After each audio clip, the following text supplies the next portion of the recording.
Bien, siguiendo con la telecapacitación de los jueves científicos, hoy día 12 de mayo del 2022 vamos a tener como ponente al doctor Luis Melgar Quijano.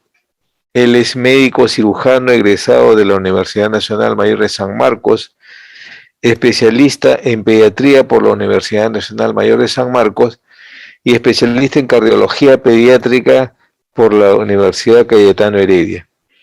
El tema que va a disertar el doctor es indicación de estudio electrofisiológico y ablación en pediatría. Debo mencionarles también que el registro de asistencia se dará mediante un link que se encuentra en la ventana del chat. Doctor Luis Melgar, buenas tardes y bienvenido. Puede continuar usted. Buenas tardes, doctor, y gracias por la invitación. Okay. Bueno, para mí es bastante grato estar frente a ustedes y poderles hablar de este tema que es bastante interesante y quizá en algunos casos puede llegar a ser confuso o complejo, ¿no? Trataré de mencionarle algunos puntos saltantes de lo que es el estudio electrofisiológico, de algunas de sus indicaciones y de algunos de los problemas que nosotros podríamos manejar o podríamos estudiar mediante esta prueba diagnóstica. Bueno, primero tenemos que ver qué cosa es un estudio electrofisiológico. El estudio electrofisiológico es una técnica invasiva, ¿no? Tenemos que empezar por eso, no es cualquier tipo de estudio. Y como técnica invasiva, pues tiene sus propios riesgos y complicaciones, las cuales vamos a detallar más adelante. Lo que hacemos con este estudio es un registro y análisis de las señales eléctricas intracardíacas, ¿no? Estas señales pueden ser espontáneas, o sea, los latidos normales que todos tenemos, o pueden ser producidas por el aparato, en este caso por el polígrafo, ¿no? Es la máquina con la cual también nos vamos a apoyar para hacer el estudio. Vamos a hacer una evaluación de la función del sistema específico de conducción, del nodo sinusal, del nodo auriculoventricular y del sistema His-Purkinje, y vamos a estudiar algunas de las características de las arritmias, tanto supraventriculares como ventriculares, ¿no? Algunos puntos que debo detallar es pues que una arritmia supraventricular es que está por arriba de las de His, y una arritmia ventricular es aquella que está por debajo de este, es decir, de la bifurcación de las de His hacia abajo. ¿Ya? El laboratorio donde se realiza el procedimiento, bueno, es una sala de cateterismo cardíaco. Como tal, debe tener un fluoroscopio, en este caso una angiografía. En algunas salas no se cuenta con este equipo, pues se podría hacer con un arcuense, ¿no? Dependiendo de la capacidad resolutiva del mismo equipo, ¿no? Idealmente debe de ser un angiógrafo, debe haber una mesa de arterioscopía que permita el movimiento del paciente, porque nosotros vamos a mover al paciente con la mesa, vamos a girar el angiógrafo de acuerdo a la necesidad de cada paciente. Deben haber monitores cardíacos, instrumental de accesos vasculares, un equipo de emergencia, en este caso un desfibrilador debe estar siempre presente en una sala, ¿no? En lo posible, si mediante el estudio se presenta algún tipo de complicación de un trastorno del ritmo, lo podemos sacar mediante el uso de nuestros mismos catéteres, pero en algunos casos no se va a lograr esto de acá y vamos a tener que hacer uso del equipo de desfibrilación. Un equipo específico y propio de las salas de electrofisiología, que son electrocatéteres, interfaces y conectores. Las interfaces vendrían a ser pues los cablecitos que van a conectar al mismo catéter con el aparato de ablación o con el polígrafo, ¿no? Los electrocatéteres son los que van a entrar en contacto con el paciente. Un polígrafo, que vendría a ser el equipo que interpreta o que convierte estas señales eléctricas en señales visibles, en electrogramas, y un equipo de radiofrecuencia, ¿no? Que es el equipo que emite esta energía capaz de ablacionar la estructura que nosotros queremos eliminar, ¿no? El sustrato de la arritmia. Otros laboratorios de electrofisiología cuentan con equipo de crioablación, ¿no? La radiofrecuencia genera calor. Esto es un punto que quiero dejar en claro, ¿no? Cuando hablamos de radiofrecuencia, no me estoy refiriendo de que yo voy a eliminar el sustrato de la arritmia con calor, sino que yo aplico radiofrecuencia, es decir, aplico la energía según la potencia que yo determino, y este proceso genera calor. ¿ya? No es que el calor me elimine la zona, el sustrato, sino que es la energía que elimina el sustrato y en este proceso se genera calor. El equipo de crioablación, sí, por el contrario, elimina el sustrato de arritmia mediante el frío. Esta es una sala de, de hemodinamia en general, de cateterismo cardíaco, donde tenemos nosotros la mesa de radioscopía, tenemos los monitores, en lo posible tiene que estar frente al operador, al primer operador, y el arco, ¿no? El angiógrafo. El angiógrafo, pues, es de muchas marcas, de varios modelos, ¿no? En realidad, la marca no importa, ¿no? Lo que se necesita es que sea un equipo de buena calidad y que permita, pues, obtener imágenes también de buena calidad, ¿no? Esto es la sala, la misma sala. Fuera de este ambiente está la sala de comando, donde también se deben proyectar las mismas imágenes que vemos nosotros en el monitor de la sala de procedimientos. Estos son los electrocatéteres, los conectores y el equipo de radiofrecuencia. Como vemos en la figura de la izquierda tenemos varios tipos de electrocatéteres. Vemos unos puntos plateados o zonas plateadas en número de 4 en este caso. Este podría ser un catéter cuadripolar, o sea, tiene 4 estructuras que me van a censar las señales eléctricas, ¿no? Con su extremo proximal, el que está más cerca de nosotros, y el extremo distal, pues el que está más lejos de nosotros, y es que el que entra en primer contacto con el paciente. En la figura de la derecha lo que tenemos son los conectores. Bueno, en esta zona, como ven en las flechitas, son los que van a conectarse con el equipo de ablación en algunos casos o con el polígrafo, ¿no? En general se conectan con el equipo de ablación. Este es un equipo de ablación, equipo de radiofrecuencia de una marca determinada, y también, al igual que los demás equipos médicos, existen muchas marcas, ¿no? Y ya depende de la comodidad del operador elegir el tipo de equipo que quiera usar.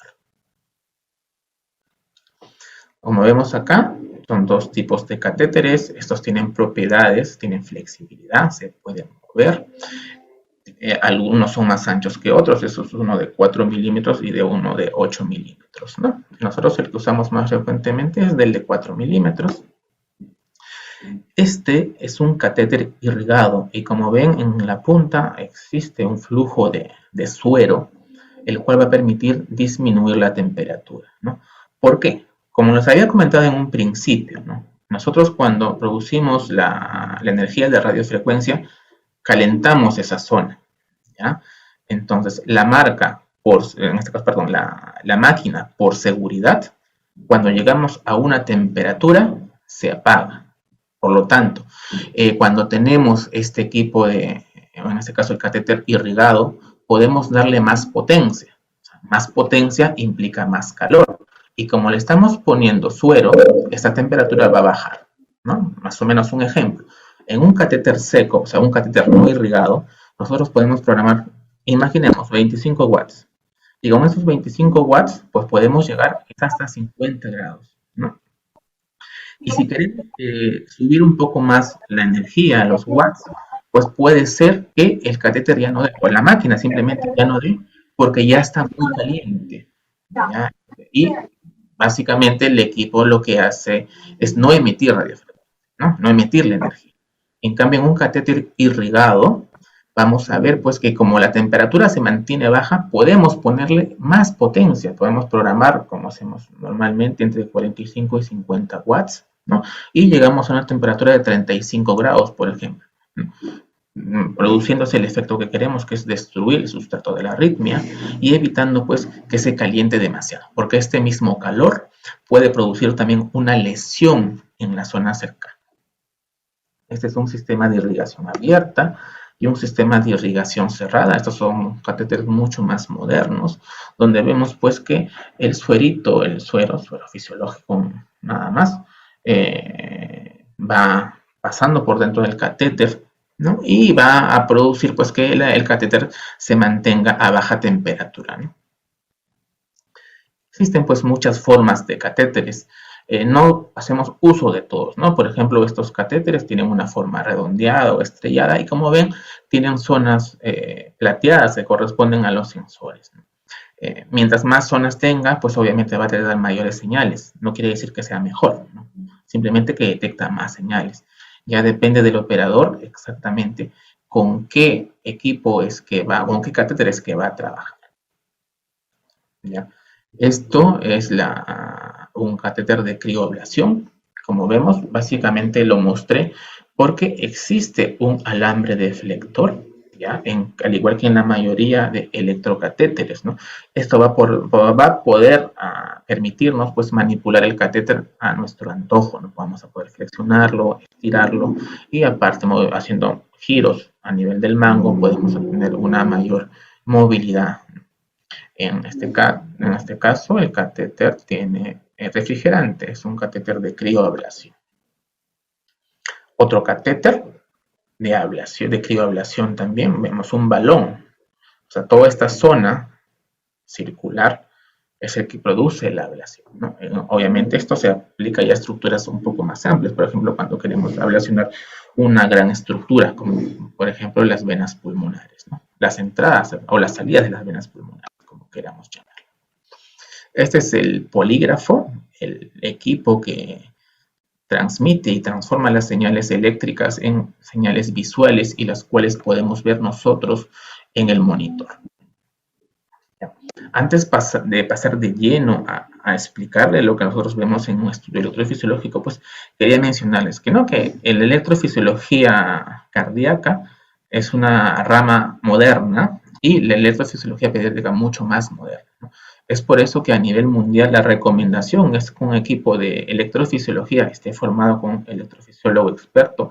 En este caso, en nuestra institución tenemos el doctor Freddy Chipa, ¿no? Y yo que lo apoyo, que soy cardiólogo pediatra, ¿no? Por eso la recomendación es que haya un electrofisiólogo experto y un cardiólogo pediatra con formación en arritmias. ¿Esto por qué? Porque vamos a ver, pues, que la formación es distinta, ¿no? Un cardiólogo de adultos generalmente trabajan en corazones estructuralmente normales, o sea que morfológicamente se han formado bien, no son corazones deformes, entre comillas, ¿no? Por lo tanto, un paciente que tiene arritmia, pues solo tiene una arritmia, un trastorno del ritmo. Nosotros somos una institución pediátrica de alta complejidad, por lo tanto recibimos pacientes también con problemas estructurales bastante complejos. Estos pacientes no están libres de taquicardia, por lo tanto, si tenemos un paciente con corazón estructuralmente malo, una cardiopatía compleja, por ejemplo, y además está asociado a una taquicardia, pues ustedes sabrán que es un problema bastante complejo, ¿no? Y no se puede hacer uso de las técnicas habituales de acceso y que en algunos casos tendríamos que llamar incluso al cirujano para que nos permita los acceso subclavio o acceso yugular, ¿no? Dependiendo del estudio o de las zonas que queramos investigar. Esta es una de las figuras que nosotros normalmente vamos a ver en un estudio electrofisiológico.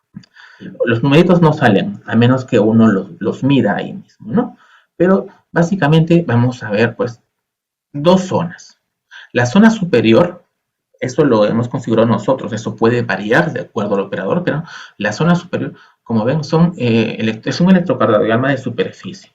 Tenemos 1, ABF, V1 y V5, V6. ¿Ya? Y es el electrocardiograma habitual que todos conocemos. Pero desde la parte media hacia abajo ya vamos a ver pues que tenemos electrogramas intracavitarios, o sea, de la zona dentro del corazón. En la parte del medio tenemos HRA que corresponde a la aurícula derecha, porque entramos por el lado venoso, ¿ya? La zona del GIS, en esta parte, justamente en el medio. La zona del seno coronario, como vemos, esta zona del seno coronario pues, está estudiado en 10 puntos, 1, 2, 3, 4, hasta el 9, 10. En el seno coronario hemos entrado con un catéter decapolar de 10, o sea, tiene 10 zonas que estudian, por lo tanto, tiene hasta 10 señales, ¿no? Ponemos 2 señales juntas. Y en la parte inferior tenemos el catéter o el electrograma que nos indica, nos da señales, nos muestra señales del catéter que está en el ventrículo derecho. Como ven, básicamente son dos zonas, la zona externa en un electrocardiograma normal y la zona interna que muestra los electrogramas intracavitarios.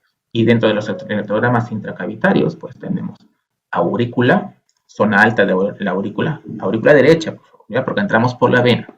Aurícula derecha, GIS, seno coronario y ventrículo derecho. 4 zonas. Lo que quiere decir que de manera convencional nosotros utilizamos 4 catéteres, o deberíamos usar, ¿no? Estas técnicas se han modernizado, tanto es así que en niños muy pequeños podemos hacer uso de un solo catéter. Generalmente 2, pero en niños muy pequeños se podría hacer hasta con un solo catéter. ¿Cómo es que se prepara el paciente? Primero, debemos hablar con el paciente y con el familiar y darle una explicación clara, los beneficios y riesgos que tiene este procedimiento. Los beneficios, si es un estudio electrofisiológico y ablación, pues es poder llegar a un diagnóstico certero, saber qué es lo que tiene, cuál es el mecanismo de la arritmia. Y otro beneficio, pues poder eliminar este sustrato, ¿no? Eliminar la arritmia, curar de manera definitiva la arritmia. Pero también existen unos riesgos. Los riesgos podemos catalogarlos en 2 tipos. Riesgos leves, que generalmente pueden ser frecuentes, y riesgos graves, que son muy poco frecuentes, ¿no? Dentro de los riesgos leves o sin importancia clínica, pues tenemos aquella que implica pues, un sangrado en la zona de punción, el cual es pequeño, generalmente entre 5 a 10 cc, como una muestra de sangre nada más. Incluso la formación de hematomas, ¿no? Rara vez se produce alguna fístula entre la arteria y vena femoral, que es por donde nosotros entramos, ¿no? Y los riesgos graves ya implicaría pues algún otro tipo de complicación, ¿no? Si empezamos a ascender, pues tenemos pues, una flebitis, que vendría a ser de las formas menos frecuentes la menos grave, ¿ya? Una tromboembolia, la generación de trombos en la zona de manipulación, ¿no? Incluso una ruptura cardíaca, ¿no? Nosotros podemos romper el corazón, ¿no? Podemos hacerle un agujero con uno de los catéteres y esto pues puede producir incluso un derrame pericárdico y un taponamiento cardíaco, ¿no? Afortunadamente, como el estudio se hace en el lado derecho, ¿no? El riesgo es mucho menor. Si se llega a perforar, todos sabemos pues que el corazón derecho tiene menor presión que el lado izquierdo, por lo tanto, pues el derrame o la salida de sangre, ¿no? En este caso por el agujero, puede ser controlada por el pericardio, ¿no? Puede haberse un derrame pericárdico, pero el cual va a ser controlado de manera espontánea, ¿no? Es por eso, pues, que el equipo de electrofisiología, pues, debe estar conformado por diferentes especialistas.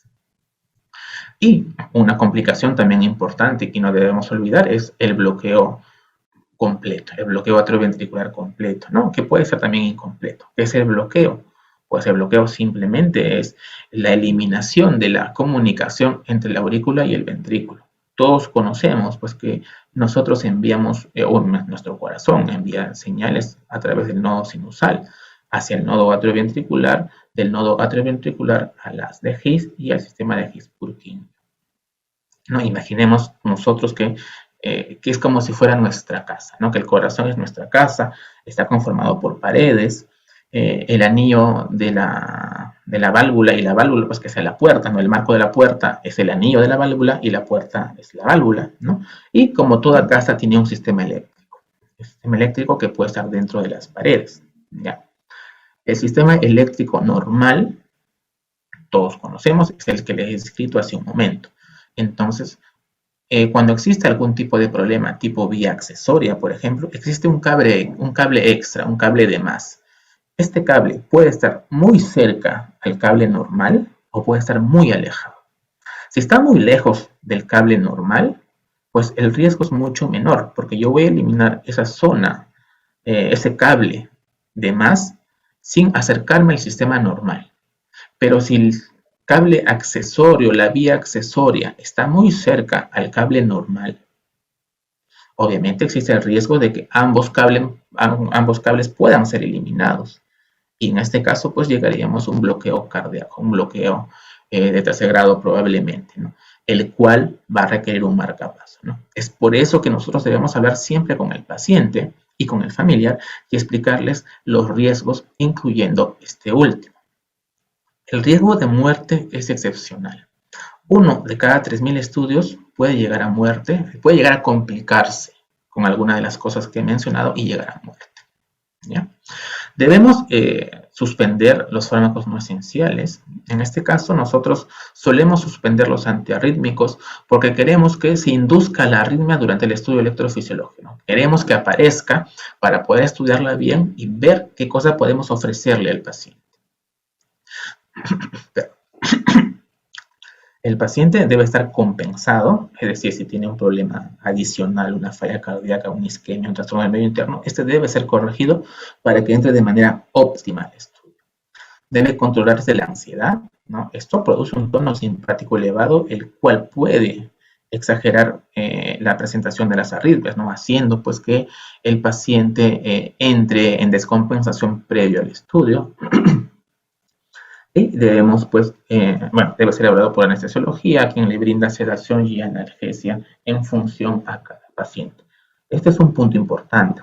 Debe haber una estrecha comunicación entre el equipo de electrofisiología y el anestesiólogo, porque, como todos entendemos, los anestésicos son también medicamentos antiarrítmicos. No todos, pero un gran grupo son medicamentos antiarrítmicos.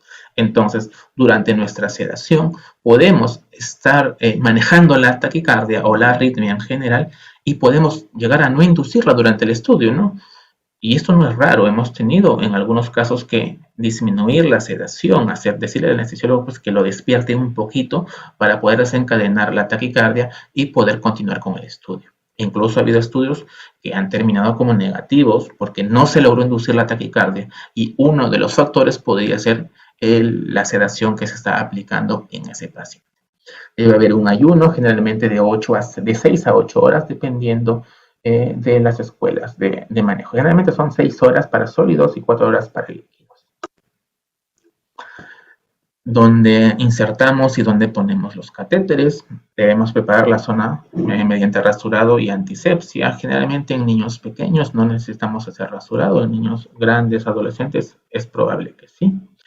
Podemos entrar por el lado venoso o lado arterial. Esto quiero que lo diferenciemos bastante bien, ¿no?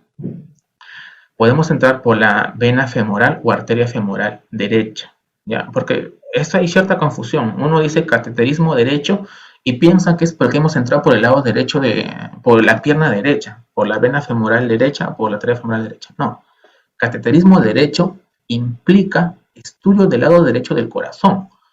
Podemos entrar por la vena femoral derecha o por la vena femoral izquierda, pero cateterismo derecho implica estudio del lado venoso. Cateterismo arterial implica estudio del lado izquierdo, ¿ya? En este caso, podremos entrar mediante dos vías. O hacemos una punción transeptal, abrimos el septo o pasamos por el septo con una aguja de punción transeptal y llegamos al lado izquierdo, o hacemos un acceso retroaórtico, ¿no? Retrógrado en este caso. Entramos por la arteria, subimos por la arteria femoral, perdón, subimos por la aorta y pasamos por la válvula aórtica, no vemos una vía retrógrada, pero son diferentes. No el hecho que haga que yo entre por la vena femoral izquierda indica que es un cateterismo izquierdo. Por favor, eso hay que tenerlo bastante claro. Hay accesos superiores, subclavio, yugular, braquial, ¿no? La mayoría de veces requerimos el apoyo del equipo de cirugía para poder llegar a estos accesos. Así el paciente esté sedado, dormido y en este caso una analgesia correspondiente, debemos aplicar anestesia local cercana a la zona de punción. La técnica de introducción de catéteres, de introductores, perdón, es la técnica de Seldinger modificada, ¿no? Que usamos habitualmente, y debemos colocar los catéteres bajo guía fluoroscópica, usando uso del angiógrafo, ¿no? Como les mencionaba previamente, en la aurícula derecha alta, haz de His, ventrículo derecho y seno coronario. La técnica del Seldinger implica pues entrar con la aguja, llegar a la vena en este caso, porque queremos entrar por la vena. Una vez que hayamos detectado la vena, introducimos en este caso la guía, ponemos el introductor y sacamos el dilatador con la guía, ¿no? Y se queda solo el introductor, como ven en la figura número 6. Esta figura es muy importante. ¿Por qué? Porque ustedes me podrán preguntar, ¿no? ¿Cómo es que yo estudio el lado izquierdo del corazón si yo solo entro por la vena? O sea, solo entro por el lado derecho. Pues lo estudiamos gracias al seno coronario. Como les dije previamente, el seno coronario es una de las estructuras que nosotros vamos a estudiar. En la figura de la izquierda vemos cómo el seno coronario, pintado de verde, abraza la aurícula izquierda y el ventrículo izquierdo, ¿no? Esta es una vista posterior del corazón. Y en esta otra vista vemos, pues, esta válvula blanca corresponde a la válvula tricúspide, lado derecho del corazón. Y esta válvula verde bicúspide corresponde a la válvula mitral. Como vemos, el seno coronario de acceso por el lado derecho, ¿no?, va a estar pasando por el lado izquierdo, ¿no? Y así podemos estudiar el lado izquierdo, ¿no? O sea, no estamos con el catéter en el mismo lado izquierdo, sino que entramos por una estructura venosa que va a ir hacia el lado izquierdo, como es el seno coronario. Como vemos acá en esta figura de la izquierda, un catéter que está yendo hacia la aurícula derecha, este otro catéter que es el número 2 está yendo hacia el seno coronario, el catéter número 3 que está yendo en las de His y este último catéter que está yendo al ventrículo derecho. Hasta 4 catéteres. Obviamente, si tenemos un paciente pequeño, esto no va a ser posible, ¿no? Podemos colocar hasta 2 catéteres sin mayor problema, pero tomándole 3 o 4, pues nos quedamos sin venas, ¿no? Entonces, en lo posible tratamos, pues, de disminuir a lo mínimo indispensable. En la figura de la izquierda ya nos muestra una imagen propia de un estudio, donde vemos, pues, los catéteres, ambos ubicados en la cara lateral de la aurícula derecha. En la figura de la izquierda, estos son estudios con arco en C, por eso se ve así redondito, ¿ya? El lado de la izquierda vemos un paciente pequeño, parece ser un neonato, si ustedes comparan el corazón con este gran catéter que entra, ¿no? Y en niños muy pequeños, sobre todo menores de 15 kilos, pues menores de 5 kilos sobre todo, ¿no? Podemos hacer uso de la técnica de un solo catéter, ¿no? El único catéter que ingresa es el catéter de ablación, el cual también va a poder estudiar la arritmia y ubicarla para después eliminarla. En la figura de la derecha tenemos un acceso retroaórtico, ¿no? Como vemos, este catéter que está más hacia la izquierda probablemente haya entrado por la vena femoral y está en este caso dirigiéndose hacia el tracto de salida del ventrículo derecho, y el otro catéter, pues como ven, está siguiendo la ruta del arco aórtico, ¿no? En este caso ya probablemente ha pasado la válvula aórtica y nos encontramos a nivel del ventrículo, ¿no? Ventrículo izquierdo. Protocolo básico. ¿Cuál es el protocolo básico de un estudio electrofisiológico? Lo que vamos a ver son medidas de algunos intervalos de conducción basales. Vamos a producir una estimulación auricular que me va a ver la automaticidad y conductividad del nodo sinusal, también la conductividad y refractariedad del nodo AB, conductividad y refractariedad del sistema His-Purkinje, inducción de arritmias auriculares o supraventriculares. Estimulación ventricular también, una conducción retrógrada, una conducción ventrículo-auricular, arritmias ventriculares, y también podemos hacer test con fármacos. ¿Con qué fármacos? Atropina, adenosina, por ejemplo, o isoproterenol. No contamos a nivel nacional con isoproterenol, nosotros la obtenemos a través del doctor Chipa, que nos la trae para hacer algún estudio, ¿no? El isoproterenol tiene un efecto adrenérgico significativo que incrementa la frecuencia cardíaca, ¿no? Pudiendo desencadenar, y también aumenta la conductividad del nodo AB, ¿no? Haciendo pues que sea más factible la inducción de taquicardias. Indicaciones. Rápidamente paso esto de acá. Las indicaciones son similares a las del adulto. Taquicardia diagnosticada mediante electrocardiograma, o sea, documentada, tiene que entrar estudio electrofisiológico y posibilidad de ablación. ¿Qué más en la clase 1? Taquicardia, QRS angosto de etiología desconocida. O sea, no tenemos una taquicardia documentada y hay muchas palpitaciones, mucha clínica, pues podemos ingresar a un estudio electrofisiológico. O si tenemos una taquicardia documentada QRS angosto y no sabemos si es una taquicardia sinusal o el mecanismo exacto, pues también podemos ingresar, ¿no? Sin haber estudiado previamente qué tipo de taquicardia. Como clase 2, pacientes asintomáticos con riesgo de sufrir muerte súbita, pacientes con cardiopatía compleja que tienen algún sustrato de arritmia, y pacientes con algún tipo de arritmia ventricular. También otra indicación es bloqueo de congénito con ritmo de escape con QRS ancho. Y ya como clase 3, o sea, es muy poco recomendable que se haga estudios en pacientes con bloqueo AB congénito con ritmo de escape QRS angosto, bloqueo AB adquirido, ¿no? Básicamente, para tenerlo en la cabeza, el estudio electrofisiológico se indica en todo tipo de arritmias, ¿no? Para saber su mecanismo de acción, de producción y para tratar de eliminarlo. ¿Qué cosa vamos a poder evaluar? Vamos a ver la función del nodo sinusal, automatismo del marcapaso subsidiario, secuencia de activación en diferentes localizaciones, propiedades electrofisiológicas de los tejidos, mecanismo y lugar de origen de las arritmias, inducción de arritmias, estratificación de riesgo de muerte. Mediciones basales, 3 puntos que no debemos olvidar, o 3 zonas que no debemos olvidar, ¿no? Esto no es necesario que se lo aprendan, ¿no? Como le menciono a veces a mis residentes, ¿no? Porque ya esto es algo propio de la especialidad, ¿no? Pero si lo tienen en la cabeza, perfecto, ¿no? La onda A corresponde al electrograma auricular, ¿ya?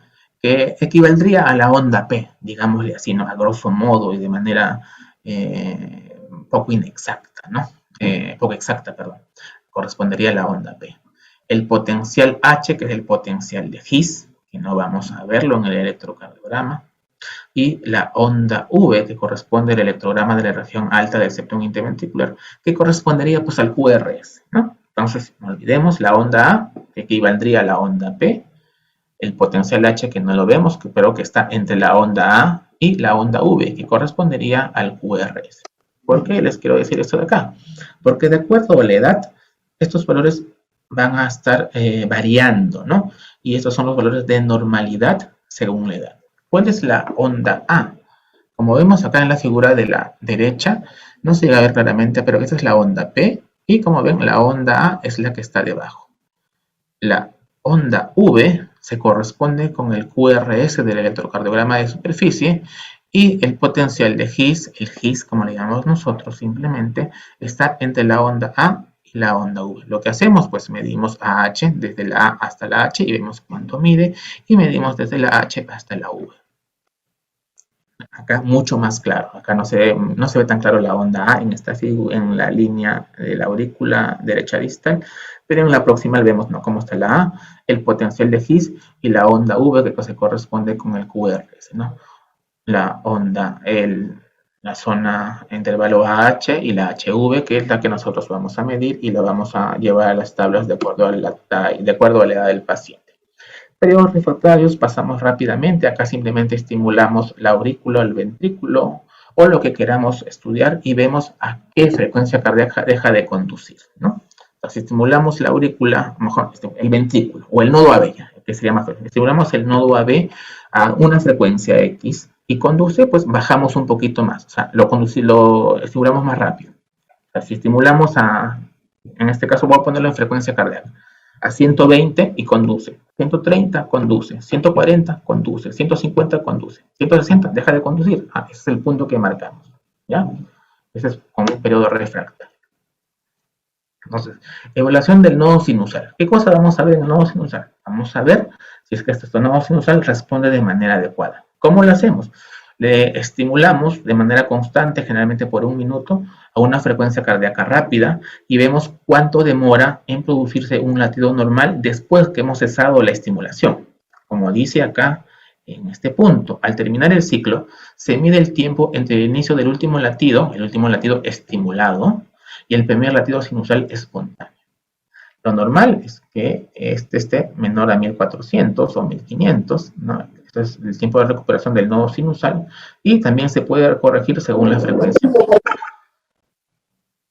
Como vemos en esta figura, rápidamente, imaginemos que estamos estimulando acá, estimulando, dejamos de estimular y vemos cuánto demora en que el corazón mande su propio latido. En este caso, 3.291 milisegundos, que equivalen a más o menos 3 segundos. Son más de 1.500, es un tiempo de recuperación del nodo sinusal bastante largo.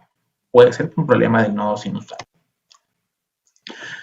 Puntos importantes, en este caso con estimulación vagal, ¿no? Acá tenemos una hipersensibilidad del seno coronario. Como vemos, este es un electrocardiograma de superficie y este de acá son electrogramas intercavitarios, donde vamos a ver, pues, con la estimulación del seno carotidio, cómo es que se produce una pausa. No sé si es una pausa, pero se produce un distanciamiento entre QRS y QRS. En la parte inferior nosotros ya vamos viendo que se produce un bloqueo, ¿no? Ven cómo está el AHV, AHV, y acá solo hay A, no hay H, se bloqueó, no se produjo la H. Entonces, este es un paciente con hipersensibilidad al masaje en el seno carótido.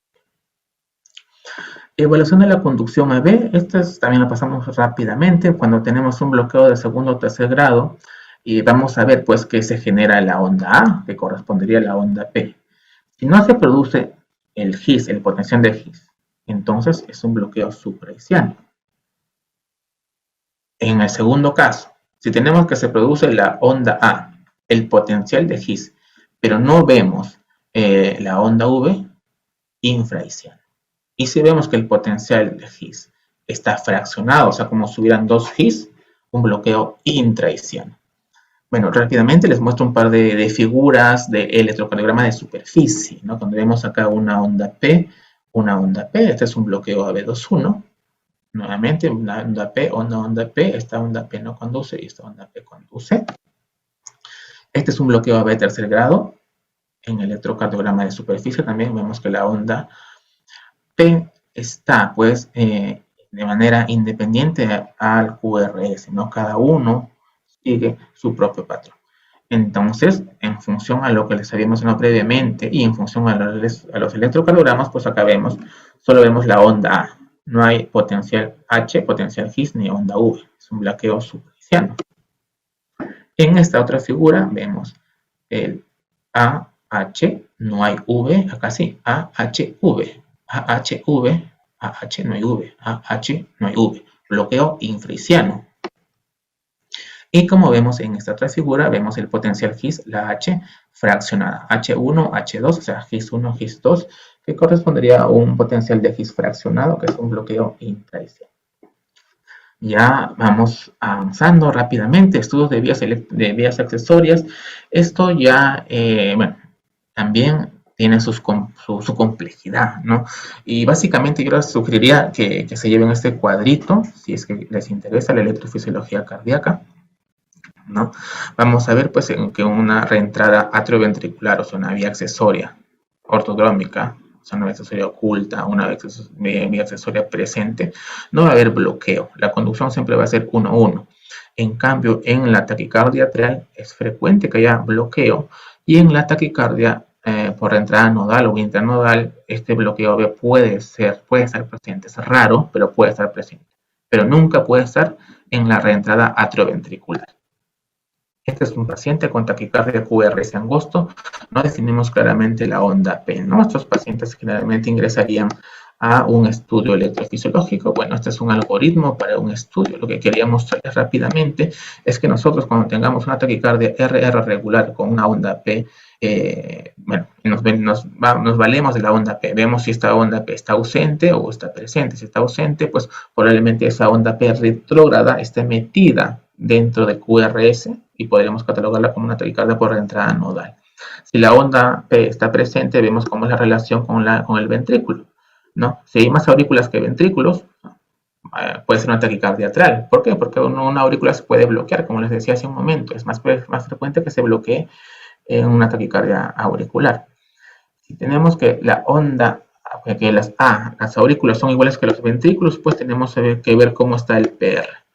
El RP. Si es un RP corto, tenemos las cuatro entidades. Si es un RP largo, una taquicardia atrial, sinusal, un JUMEL, una reentrada nodal atípica, ¿no? ¿Qué es el RP? Rápidamente, tenemos el QRS, la PQRST, PQRST. El RP vendría a ser la medida desde el complejo QRS hasta la P. Como vemos, en esta onda P, esta P está muy cerquita al QRS, probablemente sea un latido sinusal. Entonces, vemos, el RP es largo, ¿no? En las taquicardias por reentradas AB o intranodales, la onda P generalmente está después nada más del complejo QRS, ¿no? Entonces, lo que medimos es cómo va la distancia RP, que generalmente es corta.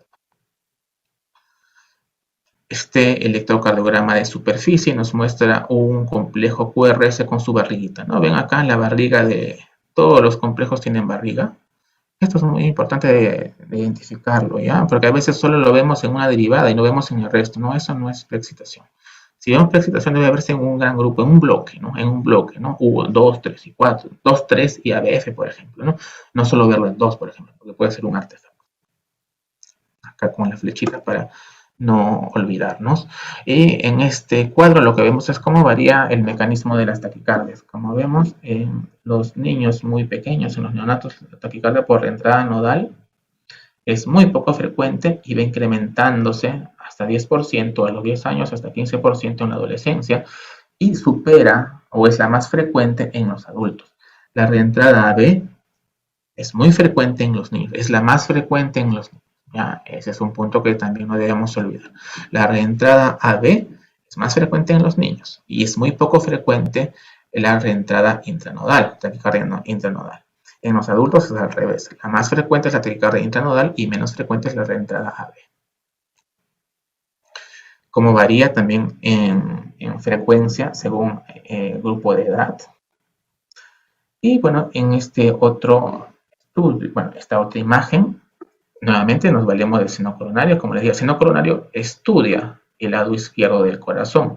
¿Por qué requiere estudiar el lado izquierdo? Porque las arritmias, las reentradas AB son más frecuentes por reentradas a nivel izquierdo, por cables accesorios, por vías accesorias del lado izquierdo. Entonces, fíjense ustedes del seno coronario, de esto de acá, de estos marcadores como CS, que es PX, 3, 2 y D, o sea, proximal, 3, 2 y distal. Y estos van a ir entrando, ¿no? Entramos por acá, por la zona más lejana está el distal, por acá otro número, por acá otro número y por acá otro número.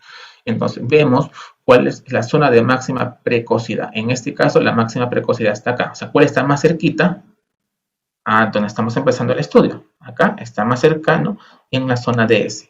Quiere decir, o sea, por acá. En este caso quiere decir que la vía accesoria debe estar por esta zona y es donde empezamos a mapear en un estudio electrofisiológico. Esto es una preexcitación intermitente, como vemos acá en el electrocardiograma de superficie. No se ve una preexcitación acá, pero acá sí, una preexcitación en este QRS. Y como vemos acá, pues en la imagen del GIS, vemos cómo aparece el potencial de GIS, ¿no? Esta es una preexcitación intermitente. Una taquicardia intranodal en la cual hay una fisiología de doble vía nodal, un salto de vía. Miren, por ejemplo, AHV, ¿no? AHV. Se produjo una extrasístole supraventricular, un latido se adelantó, como la vía rápida, o sea, una de las vías, porque es doble fisiología nodal, doble vía nodal, la vía rápida se bloqueó, pasa por la vía lenta, haciendo que el AH sea lento, y como vemos de ahora en adelante, el AH se prolongó. Acá estaba pasando por la vía rápida de la doble vía nodal, una extrasístole supraventricular, me bloqueó la vía rápida y me voy por la vía lenta. Este es un salto de vía. Y es uno de los indicadores de que hay una fisiología de doble vía nodal y nos podría indicar un sustrato anatómico para una reentrada intranodal. Ya para acabar quiero mostrarles aleatoriamente algunos electrocardiogramas de una taquicardia QRS estrecha o una onda P, como ven es un RP largo o una onda P negativa en 2, 3 y ABF. Esta es una taquicardia ectópica de la unión, reciprocante ectópica de la unión, una taquicardia de Hummel muy frecuente. Bueno, es la más frecuente dentro del grupo de taquicardias que producen repercusión hemodinámica, ¿no? Produce dilatación de cavidades con compromiso en la función sistólica del ventrículo izquierdo. Esta es una vía accesoria decremental que también requiere ablación. Esta otra imagen nos muestra pues una figura rítmica que se repite como si fuera unos cerritos, ¿no? Corresponde a un flutter o un aleteo auricular, y como vemos es de conducción variable. En algunos casos, como el caso este, hay una conducción bastante rápida, muy regular, pero en este otro caso vemos cómo es más irregular y nos permite hacer el diagnóstico. Si nosotros solo vemos esta primera parte, pues será algo confuso identificarla. Pero si vemos esta otra parte, se nos hace mucho más sencillo, ¿no? Ya que identificamos el patrón típico del flutter auricular. Punto importante, QT largo, por ejemplo, acá medimos el QT desde el inicio del QRS hasta el final de la onda T y vemos pues que es un QT largo, ¿no? Este corresponde a un paciente con síndrome de QT largo congénito que tenía sordera neurosensorial también. Este es un paciente que esperábamos que llegue el día de ayer, pero lamentablemente no llegó, parece que se fue a otro hospital, donde nos lo reportaron con bloqueo de tercer grado primero, después como bloqueo de segundo grado, ¿no? Ya que ustedes ven acá una onda P que no conduce, esta onda P conduce, onda P no conduce, esta onda P conduce, ¿no? Nos dijeron un bloqueo de segundo grado, un bloqueo 2-1, perdón, un bloqueo 2-1. En realidad no es un bloqueo 2-1. Lo que sucede es pues, que el QT es muy, muy largo y obviamente esta onda P no se conduce. ¿Por qué? Porque aún estamos en un periodo donde no se puede despolarizar el ventrículo. Acá sí ya se puede despolarizar el ventrículo, pero acá no. Es un periodo refractario todavía. Es más, acá se podría producir una R sobre T y podría ser catastrófico, ¿no? Entonces, en síndrome de QT largo también podríamos tener problemas que no simulen un bloqueo cardíaco. Gracias.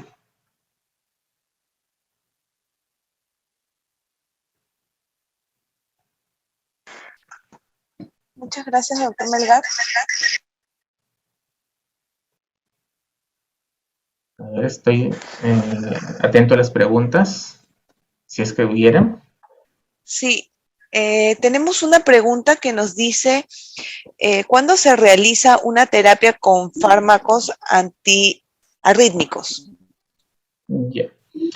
Esto, o sea, si nosotros no logramos inducir la taquicardia de manera convencional, pues aplicamos fármacos, ¿ya? Por ejemplo, ¿no? Un paciente que por la sedación no se logra inducir, ¿no? O por la medicación, porque no es raro que nosotros tengamos pacientes que ingresan un día previo, un día antes, corremos con los estudios y no se les suspende la medicación. Entonces, durante el estudio electrofisiológico está con el efecto de la medicación. Entonces, en ese caso, si sospechamos de vía accesoria, pues por ejemplo, le ponemos adenosina. La adenosina me va a bloquear el nodo AB. Entonces, como me va a bloquear el nodo AB, y si sospecho que tiene una vía accesoria, la conducción debe ser por la vía accesoria. Estoy obligando al corazón a que utilice esa vía que yo quiero encontrar, ¿no? Es uno de los diagnósticos en los cuales yo podría aplicar pues un medicamento, ¿no? Lo otro pues es el isoproterenol, que en realidad me incrementa la conductividad del nodo AB y me incrementa la frecuencia cardíaca, y es cuando quiero desencadenar la arritmia que quiera, ¿no? O sea, viene para descartar arritmia. Entonces le doy isoproterenol para ver qué arritmia aparece, ¿no? Perfecto, doctor, muchas gracias. Nos dicen, ¿el tratamiento de ablación con radiofrecuencia tiene alguna complicación en niños? Bueno, sí, la literatura avala de que se entren a ablación pacientes por encima de los 15 kilogramos, ¿no? Ya nosotros, gracias a Dios, estamos realizando procedimientos en niños mucho más pequeños desde el año 2018 a 2019, ¿no? Siendo nuestro paciente más pequeño el de 3 kilogramos, ¿no? Obviamente, las complicaciones son mucho más frecuentes en estos pacientes. Entre ellas, pues, alguna lesión en la zona de acceso vascular, ¿no? Incluso puede haber perforación cardíaca o algún tipo de lesión de alguna válvula, porque son catéteres grandes para un bebé pequeño, ¿no? Pero si evitamos este tipo de problemas, en realidad la ablación es un procedimiento seguro. En niños más grandes, por encima de 15 kilogramos, y en adolescentes, pues, la mayoría de veces es un procedimiento seguro, salvo que el paciente tenga una cardiopatía compleja adicional. ¿Qué pacientes se podrían complicar frecuentemente? Pacientes con anomalía de Einstein. Esos pacientes con anomalía de Einstein tienen una aurícula derecha bastante grande, que sería uno de los sustratos anatómicos de la taquicardia auricular en estos pacientes, y además tienen un ventrículo derecho muy delgado, muy chiquitito, o sea, el ventrículo derecho efectivo, el cual pues puede lesionarse, puede perforarse fácilmente, ¿no? Es un ventrículo delgadito. Y eso. Gracias, doctor, por la explicación. Tenemos otra pregunta que dice, ¿se puede detectar taquicardia desde la etapa fetal? Sí, sí, se puede detectar taquicardia de la etapa fetal. Eh, lo que se hace en estos casos es, pues se recomienda que el bebé nazca en una institución que cuente con cardiología pediátrica. Una vez que el bebé nazca, bueno, podemos detectarlo mediante la ecocardiografía obstétrica, ecocardiografía fetal, ¿no? Hay maniobras para hacerlo. Si no se logra hacer el diagnóstico mediante esta manera, pues una vez que el bebé nazca se le hace su electrocardiograma y vemos qué cosa es lo que tiene. Las taquicardias más frecuentes en el feto y que se representan o se reproducen en la etapa neonatal, pues son el flutter, el aleteo auricular y la taquicardia ectópica de la unión, la taquicardia de Kummel. Son las dos más frecuentes en niños pequeños. Muchas gracias, doctor. Bueno, ya no tenemos más preguntas, pero no sé si tendrá algunas recomendaciones para que nos brinde. Sí, una recomendación que siempre repito y me la repito a mí mismo es mirar siempre el electrocardiograma. ¿Ya? O sea, siempre, siempre pidan el electrocardiograma y mírenlo. No se fíen de lo que le dice otra persona. Me pasa a mí y le ha pasado a varios de mis colegas que nos guiamos de lo que nos dice el resto y lo interpretamos de esa manera. No, mírenlo con la cabeza vacía, como si fuera un EKG nuevecito. Ese es lo primero. Lo segundo, si tienen dudas, consulten, ¿ya?